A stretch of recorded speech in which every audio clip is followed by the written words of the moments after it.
Sir, कल रात को मेरी इमरजेंसी में एक पेशेंट आया था जिसको ब्रेथलेसनेस की दिक्कत थी। हमने टेम्परेरी मेजर्स दे के उनकी ब्रेथलेसनेस कंट्रोल कर दी। पर मैं ये जानना चाहता हूँ कि क्लिनिकल सेटिंग में एक पेशेंट अगर हमारे पास सांस फूलने की दिक्कत लेके आ रहा है और उसकी हिस्ट्री बहुत क्लियर नहीं हो पा रही है, तो हम कैसे पहचानेंगे कि वो पेशेंट सीओपीडी का है या एस्मा का है?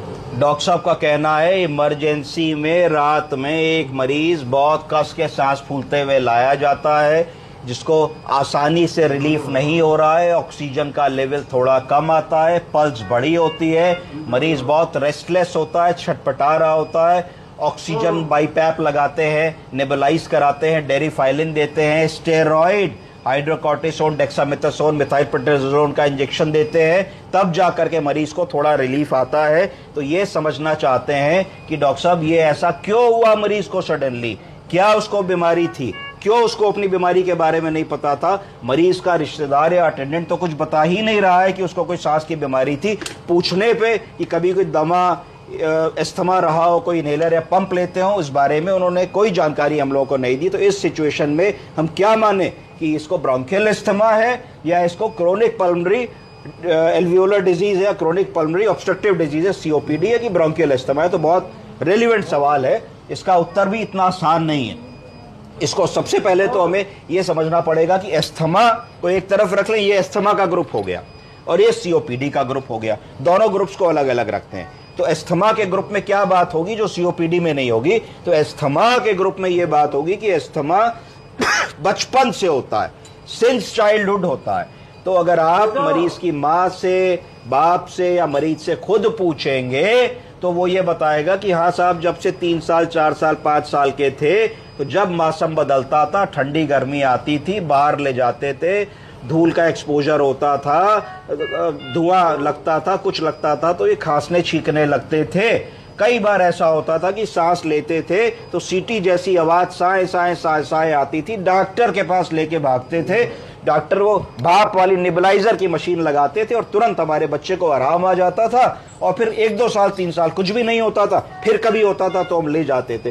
तो जहां इस तरीके की हिस्ट्री आ रही है जो चाइल्डहुड से है, तो उसको आपको ब्रोंकियल अस्थमा की तरीके से लेबल करना है, क्योंकि हमारे देश में ब्रोंकियल अस्थमा कई बार अननोटिस चला जाता है। कई बार ऐसा होता है कि छोटे बच्चों में होता है, फिर वो जैसे जैसे बच्चा 7, 8, 9 साल का हुआ ठीक हो जाता है, फिर बीच बीच में फ्लेयर अप करता है, फिर ठीक हो जाता है। तो बहुत कंसिस्टेंटली बहुत सारे लोग उसका इलाज नहीं करते और भूल जाते हैं कि जो चीज़ कई साल पहले हुई। तो इस तरीके की अगर हम एक हिस्ट्री लेते हैं तो हमको पता लगेगा कि ब्रोंकियल अस्थमा का मरीज वो है कि नहीं। अब ग्रुप बी सीओपीडी की बात करें तो सीओपीडी के अब 2 फाड़ हो गए, क्रोनिक ऑब्स्ट्रक्टिव पल्मोनरी डिजीज और क्रोनिक ऑब्स्ट्रक्टिव एल्वियोलर डिजीज। तो कुछ लोग सीओपीडी बोलेंगे, कुछ लोग सीओएडी बोलेंगे। इसमें क्या फर्क है? ये वो लोग हैं जो पैदा हुए तो इनमें कोई परेशानी नहीं थी, इनका लंग एकदम हेल्दी था 10/10। इन्होंने जीवन काल में जब ये 50 साल 40 साल की उम्र तक पहुंचे, 55 साल की उम्र तक, तो धीरे धीरे 25-30 सालों में इस बीमारी को उन्होंने ग्रहण किया। ये बीमारी उनके शरीर में आ गई। कैसे आ गई? हो सकता है कि ऑक्यूपेशनल हैजार्ड हो, उन्होंने ऐसी जगह काम किया हो जहां पे खूब सारा स्मोक दिन भर इनहेल करते हो, वर्कशॉप में काम करते हो, किसी गैराज में काम करते हो, सीमेंट बनाने की फैक्ट्री में काम करते हो, सीमेंट ढोने का काम करते हो। आपने देखा होगा मजदूर जय बार सीमेंट की बोरी सर पे रखता है, कितनी सीमेंट उठती है, कोई वो मास्क नहीं लगाता, सारी सीमेंट लंग में चली जाती है। एस्बेस्टर की फैक्ट्री में जहां एस्बेस्टर बनता है वहां भी इस तरीके की प्रॉब्लम होती है। जो लोग बहुत पॉल्यूटेड एनवायरनमेंट में रहते हैं, जो लोग दिन भर सिगरेट फूकते हैं, हुक्का फूकते हैं, ऐसे लोग अपने लंग को बहुत जल्दी यूज कर लेते हैं, यानी कि लंग की क्षमता खत्म कर देते हैं। इस बीमारी को कहा जाएगा क्रोनिक ऑब्स्ट्रक्टिव पल्मोनरी डिजीज या क्रोनिक ऑब्स्ट्रक्टिव एल्वियोलर डिजीज। अब अगर आप एक्सरे देखेंगे तो दोनों बीमारियों में फर्क दिखेगा। क्या फर्क दिखेगा? जो सीओपीडी का एक्सरे दिखेगा तो हाइपर इन्फ्लेटेड लंग दिखेगा, लंग बिल्कुल गुब्बारे की तरीके से फूल के बड़ा सा दिखेगा, काले रंग का दोनों तरफ। तो आप एकदम समझ जाएंगे कि भाई सीओपीडी का लंग। जबकि अगर आप एस्थमा वाला एक्सरे देखेंगे तो एस्थमा वाला एक्सरे जो है उसमें प्रोमिनेंट ब्रोंकोवेस्कुलर मार्जिन्स आपको दोनों तरफ दिखेंगी। तो इस तरीके से आप उसको डिफरेंशिएट करने की कोशिश कर सकते हैं। क्लिनिकल प्रेजेंटेशन आला देके क्या आ रहा है, परकस करके क्या आ रहा है, हिस्ट्री करके क्या आ रहा है, फैमिली हिस्ट्री उसकी क्या है, तो इन सब चीजों को अगर आप समझेंगे तो आप 4 से 5 मिनट का समय लगा करके 80-90% सही निष्कर्ष पर निकल जाएंगे कि हमारे मरीज को ब्रोंकियल अस्थमा की बीमारी थी या हमारे मरीज को chronic obstructive pulmonary disease COPD की बीमारी थी। अब बारी आती है मैनेजमेंट की। अगर इमरजेंसी में हमारे पास मरीज आएगा तो सबसे पहले क्या करेंगे?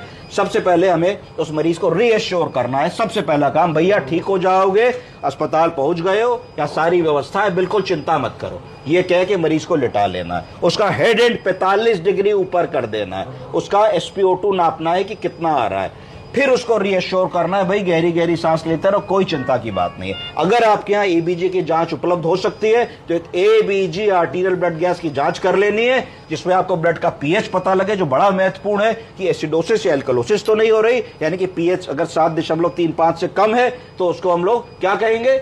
एसिडोसिस। और अगर 7.45 से ज्यादा है तो एल्कलोसिस करेंगे। दोनों ही कंडीशन लाइफ थ्रेटनिंग हो सकती है, जानलेवा हो सकती है। अगर ऐसा हो रहा है तो उसमें तुरंत हमको इंटरवीन करना पड़ेगा। फिर देखना पड़ेगा कि मरीज का PCO2 गंदी गैस, कार्बन डाइऑक्साइड का स्तर 40-45 से ज्यादा तो नहीं हो रहा है। अगर मान लीजिए किसी का कार्बन डाइऑक्साइड का स्तर 50, 60, 70, 80 आ रहा है तो डर जा रहा होगा। क्यों डरना होगा? अगर तुरंत ठीक नहीं किया तो थोड़ी देर में मरीज बेहोश हो जाएगा, और जैसे ही बेहोश होगा तो उसको कह देंगे CO2 नार्कोसिस, उसने कार्बन डाइऑक्साइड गैस रिटेन कर ली। तो ऐसी स्थिति में थोड़ा पैनिक सिचुएशन होती है कि भाई मरीज लाए थे तो बोल रहा था, ये बेहोश कैसे हो गया। तीसरी चीज हमको देखनी है कि PO2 कितना है, पार्शियल प्रेशर ऑफ ऑक्सीजन कितना है, SpO2 कितना है। तो इससे ये पता लगेगा कि टाइप 1 रेस्पिरेटरी फेलियर अगर होगा तो PCO2 नॉर्मल रहेगा पर PO2 कम हो जाएगा, और अगर टाइप 2 रेस्पिरेटरी फेलियर होगा तो PCO2 बड़ा होगा, और PCO2 बड़ा भी हो सकता है और नॉर्मल भी हो सकता है। इतनी चीजों में आपको एकदम से पता लगा कि आप कितनी गहराई में। अगर एबीजी बिल्कुल नॉर्मल है तो आपको सडनली समझना पड़ेगा कि कोई सेकेंडरी वायरल इन्फेक्शन हुआ है, या छोटा मोटा ब्रोंकोस्पैज्म हुआ है, या एलर्जिक ब्रोंकाइटिस का अटैक आया है, जिसकी वजह से सांस लेने का रास्ता ट्रैकिया डिवाइड होती है लेफ्ट और राइट ब्रोंकस में, और लेफ्ट और राइट ब्रोंकस हजारों सैकड़ों एल्वियोल्स और ब्रोंकियोल्स में डिवाइड होके दोनों लंग में हवा फेंकते हैं। तो वो रास्ता नैरो हो गया है, पिचक गया है किसी वजह से, जिसकी वजह से आदमी सांस खींच के ऐसे सांस ले रहा, और सांस अंदर नहीं जा पा रही है, और डिफिकल्टी इन ब्रीदिंग हो रही है, सब एक्सेसरी मसल इन्वॉल्व हो रही है, खींच के सांस ले रहा है। गला देखोगे कोशिश कर रहा है सांस लेने की, तो इसमें इमीडिएटली तुमको उसको ब्रोंकोस्पैज्म से रिलीफ कराना है। ब्रोंकोस्पैज्म से कैसे रिलीफ कराओगे? ब्रोंकोडायलेटेशन से। ब्रोंकोडायलेटेशन किन दवाओं से कराओगे? डेरिफाइलिन, एसिब्रोफाइलिन टाइप की दवाओं से। स्टेरॉइड कौन सा यूज करोगे? मिथाइलपेंडिजोलोन, हाइड्रोकॉर्टिसोन, डेक्सामेथासोन, इसको इस्तेमाल करोगे। इनहेलेटरी दवाओं को किनको यूज करोगे? एस्थलिन, डिओलिन, बुडिकॉर्ड, फोराकॉर्ड, इन चीजों से तुम उसको नेबुलाइज कराओगे। थोड़ा सा लो फ्लो ऑक्सीजन लगाओगे। बहुत ज्यादा ऑक्सीजन क्यों नहीं लगाओगे? कोई बताएगा ज्यादा ऑक्सीजन लगाने से क्या होगा? Oxygen related lung injury. Oxygen related lung injury नहीं होगी जी। इतनी जल्दी कैसे 2 मिनट में हो जाएगी oxygen related lung injury? No. और बताइए, ऑक्सीजन अगर आप लोग ज्यादा लगा देंगे तो ऑक्सीजन लगाते ही मरीज की ऑक्सीजन की हंगर को खत्म कर देंगे, उसकी भूख खत्म कर देंगे सांस लेने की, तो उसकी रेस्पिरेटरी ड्राइव कम हो जाएगी, और अगर रेस्पिरेटरी ड्राइव कम होगी तो CO2 रिटेन करने लगेगा। इसलिए जबरदस्ती फालतू में बहुत ज्यादा ऑक्सीजन की 10 लीटर पे खोल दी नहीं करनी चाहिए। हमको मिनिमम उतनी ऑक्सीजन देनी है जितने में ऐसे मरीज का SpO2 कितना मेंटेन हो? अबव 90। बिल्कुल सही कहा इन्होंने, 90-92 ही मेरी एक्सपेक्टेशन है। मुझे 98 और 100 ऐसे मरीज में नहीं चाहिए। इतना काम हम लोग करेंगे तो 15 से 20 मिनट में मरीज को रिस्पांस आ जाना चाहिए। अगर नहीं आ रहा है तो प्लान बी में फिर हम लोग बाईपैप मशीन का इस्तेमाल करेंगे। बाईपैप क्या होता है? बाईपैप का मतलब होता है कि आप मरीज को मास्क के माध्यम से कितनी ऑक्सीजन दे रहे हैं इसको तय कर देंगे, उस ऑक्सीजन को कितने प्रेशर से दे रहे हैं ये तय कर देंगे, और उस प्रेशर के बाद लंग फूलेगा तो लंग पूरा ना पिचके, इसको पीप कहते हैं, पॉजिटिव एंड एक्सपिरेटरी प्रेशर, इसको तय कर देंगे। तो आदमी ने अपनी सांस ली, वो छोटी सांस ले रहा था, ऐसे ले रहा था, तब आपने क्या किया? उसको मास्क लगा दिया और उसकी छोटी सांस को बड़ा कर दिया। अब वो कैसी सांस ले? हंसी क्यों आ रही है आपको? हंसी मत, तो बड़ी सांस लेगा, ऐसे करे,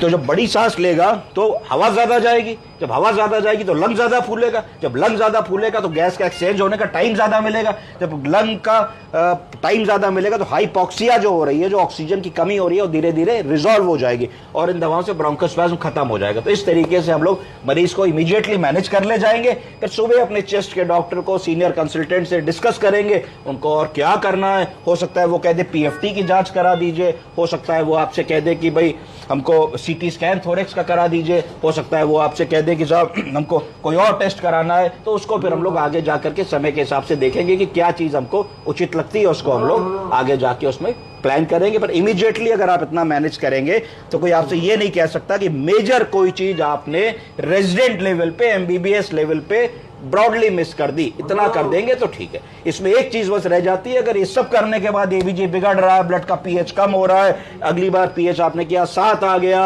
अगली बार आपने पीसीओ2 किया 80 आ गया, अगली बार आपने पीओ2 देखा 40 आ गया, तो फिर ये एक इमीडिएट इमरजेंसी होगी कि आपका मरीज बाईपैप, ऑक्सीजन और इन इलाज से रिस्पॉन्स नहीं दे रहा है। आपको इमीडिएटली उसको इंट्यूबेशन करना पड़ेगा।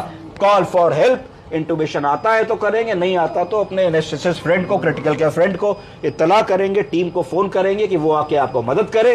तब तक आप अपना वेंटिलेशन का सारा सामान रेडी रखेंगे, जिससे कि एवरी सेकंड काउंट्स। ऐसा नहीं होना चाहिए कि भाई आदमी आ गया और आपके पास इंतजाम ही नहीं हुआ तब तक। इतना अगर आप करेंगे तो मैं समझता हूं आपके प्रॉब्लम सॉल्व हो जाएगी। ठीक, थैंक यू।